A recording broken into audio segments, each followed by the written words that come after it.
Breaking news చూస్తున్నారు. ఏపీలోని వినాయక నిమజ్జనంలో అపరిస్థితి చోటు చేసుకుంది. రాష్ట్ర వ్యాప్తంగా 2 ఘటనలు 6గురు మృతి చెందారు. పశ్చిమ గోదావరి జిల్లా నరసాపురంలో విషాదం చోటు చేసుకుంది. తూర్పు తాళులలో ట్రాక్టర్ బోల్తా పడి 4గురు మృతి చెందారు. మరో 2కి తీవ్ర గాయాలయ్యాయి. హాస్పిటల్కి తరలించి చికిత్స అందించడం జరుగుతోంది. మృతులు నరసింహమూర్తి, మురళి, సూర్యనారాయణ, దినేష్ గా గుర్తించారు. అల్లూరు జిల్లా పాడేరులో ఇంకొక ప్రమాదం చోటు చేసుకుంది. ఈ ఘోర ప్రమాదంలో 2 మృతి చెందారు. మరో 2కి తీవ్ర గాయమయ్యాయి. వినాయకుడి ఊరేగింపులో వారిపైకి స్కార్పియో దూసుకువెళ్ళింది. ఇటు పాడేరుకి సంబంధించిన విజువల్ మీరు చూస్తున్నారు ఆర్టీవీ స్క్రీన్ మీద. చింతల వీధికి సంబంధించి పాడేరులో జరిగిన ప్రమాదం అది.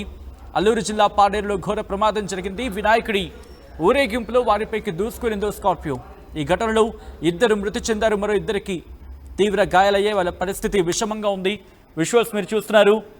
ఇటు ఆంధ్రప్రదేశ్లో వినాయక నిమజ్జనంలో అపశృతి చోటు చేసుకుంది.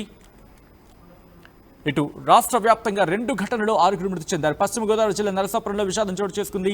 తూర్పు తాళులలో ట్రాక్టర్ బోల్తా పడి 4గురు మృతి చెందారు. ఇది పాడేరుకు సంబంధించిన విజువల్ మీరు చూస్తున్నారు. చింతల వేదికి సంబంధించి పాడేరులో, అల్లూరు జిల్లా పాడేరులో ఘోర ప్రమాదానికి సంబంధించిన విజువల్ మీరు చూస్తున్నారు. వినాయకుడి ఊరేగింపులో వారిపైకి స్కార్పియో దూసుకెళ్ళింది. మీరు చూడొచ్చు, ఆ స్కార్పియో 2 మీద దూసుకెళ్లడంతో ఘటనా ప్రదేశంలోనే వాళ్ళిద్దరూ అక్కడ మృతి చెందిన పరిస్థితి. వినాయక నిమజ్జనాలు జరుగుతున్నాయి. చాలా జాగ్రత్తగా ఉండే ప్రయత్నం చేయండి, జాగ్రత్తలు తీసుకోండి. దాంతోపాటు ఇటు పశ్చిమ గోదావరి జిల్లా నరసాపురానికి సంబంధించిన విజువల్ మీరు చూస్తున్నారు. ట్రాక్టర్ బోల్తా పడడంతో 4గురు ఘటనా ప్రదేశంలోని మృతి చెందినట్టుగా తెలుస్తోంది. ఆ ఘటనలో మరో 2కి తీవ్ర గాయాలయ్యాయి. వాళ్ళని హాస్పిటల్కి తరలించి చికిత్స అందించడం జరుగుతోంది. ఈ క్రమంలో అక్కడ ఎటువంటి పరిస్థితిని తెలుసుకునే ప్రయత్నం చేద్దాం. మా ప్రతినిధి మనోజ్ అప్డేట్స్ అందించేందుకు సిద్ధంగా ఉన్నారు. మనోజ్, ప్రస్తుతం వాళ్ళ పరిస్థితి ఎలా ఉంది? నర్సాపురం మండలం తూర్పుతాలు గ్రామానికి సంబంధించి వినాయక చవితిని పురస్కరించుకుని ఈ రోజు వినాయక నిమజ్జన కార్యక్రమాన్ని వారైతే తలపెట్టుకున్నారు. అయితే ఈ నేపథ్యంలో మరికొద్ది క్షణాల్లోనే వినాయక నిమజ్జనం పూర్తవుతుంది అనుకునే లోపే ఒక్కసారిగా మృత్యువు నలుగురిని కబలించిందని చెప్పాలి. అయితే దీనికి సంబంధించి ట్రాక్టర్ ఒక్కసారిగా కంట్రోల్ తప్పి ముందున ఉత్సవాల్లో పాల్గొంటున్న 4గురుపై ఒక్కసారిగా వారిపై దూసుకువెళ్లి ఒక్కసారిగా తిరగబడడంతో దాదాపుగా మొత్తం 6గురు ఒక్కసారిగా 6గురుపై ట్రాక్టర్ దూసుకెళ్లింది. దీంతో ఆ స్పాట్ లోనే తిరుమల నరసింహమూర్తి, అతనికి 35 సంవత్సరాలు, గురుజీ మురళి 38 సంవత్సరాలు, ఈవన సూర్యనారాయణ 58 సంవత్సరాలు, వీరు ముగ్గురు కూడా పెద్దవారని చెప్పాలి. కడియం దినేష్ అనే ఒక యువకుడు దాదాపు 9 సంవత్సరాలు నర్సాపురంలోని గౌతమి పాఠశాలలో అయితే ఇతను చదువుతున్నాడని చెప్తున్నారు. అయితే ఈ 4గురు కూడా అక్కడికక్కడే మృతి చెందారు. ఆసుపత్రికి తీసుకెళ్లే లోపే వారు 4గురు కూడా ఒక్కసారిగా మరణించారు. అయితే మరికొంతమంది అంటే ఇంకా 3కి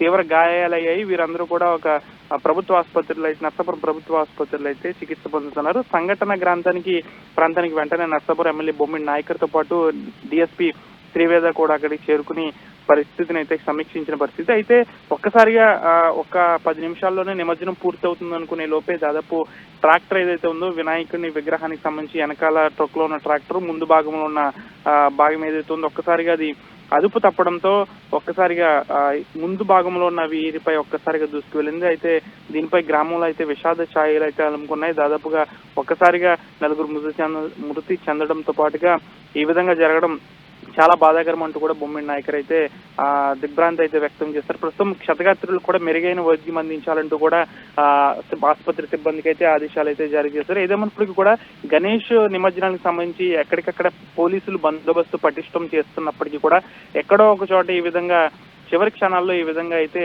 జరుగుతుందని చెప్పాలి. తూర్పుతాల్లో జరిగిన ఈ ఘటన యావత్తు నిజంగా ఈ రాష్ట్రానికి అంతటికి కూడా ఒక పెద్ద ఘటనే అని చెప్పాలి. ఏదేమైనప్పటికీ కూడా తూర్పుతాల్లో జరిగిన ఘటనకు సంబంధించి ఒక్కసారిగా 4గురు ఒకేసారి మృతి చెందడం చాలా బాధాకరం అంటూ కూడా బొమ్మిడి నాయకులతో పాటు డిఎస్పీ శ్రీవేద కూడా వెల్లడించిన పరిస్థితి నెలకొంది. పూర్తి స్థాయిలో కూడా గోదావరి ఒక విధంగా చెప్పాలంటే గోదావరి కూడా ఫ్లోటింగ్ ఎక్కువ ఉంటున్న క్రమంలో ఎక్కడికక్కడ ఘాట్ల వద్ద పోలీసులు బందోబస్తు కూడా ఏర్పాటు చేస్తున్నారు. అయితే చెదురుమదురు ఘటనలో ఇటువంటి ఘటనలో మినహా ప్రస్తుతం కొన్ని బాగానే జరుగుతున్నప్పటికీ ఈ విధంగా ఈ రోజు ట్రాక్టర్ ఒక్కసారిగా అదుపు తప్పి వీరిపై దూసుకు వెళ్లడంతో ఒక్కసారిగా వీరు 4గురు కూడా మృతి చెందారని చెప్పాలి. ఏదేమిటో కూడా ఈ ఘటన చాలా బాధాకరం అని చెప్పాల్సిన అవసరం Sachin. Right Manoj, thanks for the update. మొత్తంగా అయితే మాత్రం ఇటు రెండు తెలుగు రాష్ట్రాలకు సంబంధించి వినాయక నిమజ్జనాలు, రెండు తెలుగు రాష్ట్రాలను కాదు దేశవ్యాప్తంగా వినాయక నిమజ్జనాలు జరుగుతున్నాయి కాబట్టి కాస్త జాగ్రత్తలు తీసుకునే ప్రయత్నం చేయండి. ఇటు ఆంధ్రప్రదేశ్లో గణేష్ నిమజ్జనంలో అపశృతి చోటు చేసుకుంది. రాష్ట్ర వ్యాప్తంగా 2 ఘటనలు, 6 మృతి చెందారు. పశ్చిమ గోదావరి జిల్లా నరసాపురంలో విషాదం చోటు చేసుకుంది. తూర్పు తాళ్లులో ట్రాక్టర్ బోల్తా పడి 4 మృతి చెందారు. మరో 2 తీవ్ర గాయాలయ్యాయి. హాస్పిటల్కి తరలించి వాళ్ళకి చికిత్స అందించడం జరుగుతోంది. మృతులు నరసింహమూర్తి, మురళి, సూర్యనారాయణ, దినేష్గా గుర్తించారు. అల్లూరి జిల్లా పాడేరులో ఘోర ప్రమాదానికి సంబంధించిన ఘటనలు, 2 మృతి చెందారు. మరో 2 తీవ్ర గాయాలయ్యాయి. వాళ్ళ పరిస్థితి విషమంగా ఉంది. వినాయకుడి ఊరేగింపులో ఇక్కడ వాళ్ళపైకి స్కార్పియో దూసుకున్న ఘటనలో ఈ ఘటన చోటు చేసుకుంది. ఈ నేపథ్యంలో ఈ కథను మనకు కాస్త కలవరపరచచ్చు. దీనికి సంబంధించి తగిన జాగ్రత్తలు తీసుకోవాలని ఆర్టీవీ సూచించడం జరుగుతోంది. This is somewhere disturbing content, viewer description advised. ఒకసారి ఆ దృశ్యాలను చూద్దాం.